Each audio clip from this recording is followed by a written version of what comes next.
एक दफ़ा का जिक्र है कि जादुई सल्तनत में शहजादी सोफिया अपनी मेहरबानी और मुहिम जोई की रूह के लिए मशहूर थी। एक रोशन सुबह जब वो महल के सरसब्ज बागात में घूम रही थी तो एक कदीम नक्शा मिला जो एक पत्थर के नीचे छुपा हुआ था। ये नक्शा एक अफसानवी ख्वाबों के क्रिस्टल का मकाम दिखाता था, जिसके बारे में कहा जाता था कि जो भी इसे हासिल करेगा उसे एक ख्वाहिश पूरी करने का मौका मिलेगा। तजस्सुस से भरी सोफिया ने अपने दोस्तों को जमा किया, क्लोवर खरगोश, राबिन चिड़िया और मियाँ नीला परिंदा।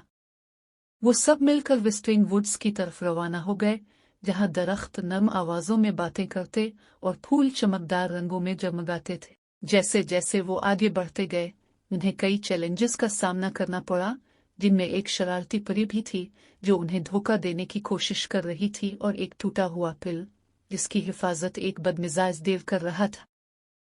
सोफिया ने अपनी अक्ल और हमदर्दी का इस्तेमाल करते हुए परी से दोस्ती की, जिसने एक छुपे हुए शॉर्टकट का राज बताया और देव को अपनी मुहिम्मात की कहानियां सुनाने के बाद उन्हें पिल पार करने की इजाजत दी। इन रुकावटों को अबूर करने के बाद वो बिलाखिर केव अवस्टर्स पहुंचे, जहां ख्वाबों का क्रिस्टल अंधेरे में चमक रहा था। जब सोफिया ने क्रिस्टल को छूने के लिए हाथ बढ़ाया तो वो रुक गई।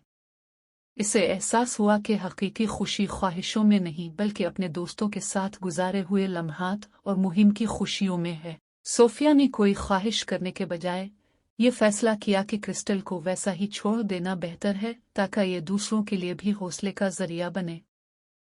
दिल में शुक्रगुजारी के साथ सोफिया और उसके दोस्त महल वापस आ गए, जानते हुए कि उन्होंने कुछ बहुत जादुई तजुर्बा किया था। उन्होंने अपनी दोस्ती का जश्न एक अजीम दावत के साथ मनाया, जो कहकहों और अपनी मुहिम की कहानियों से भरी हुई थी। इस दिन से शहजादी सोफिया ने यह समझ लिया कि सबसे बड़ा खजाना वो यादें हैं जो उन्होंने एक साथ बनाई हैं, और वो अपनी मुहिम्मात जारी रखती रही, सल्तनत में मोहब्बत और खुशी फैलाने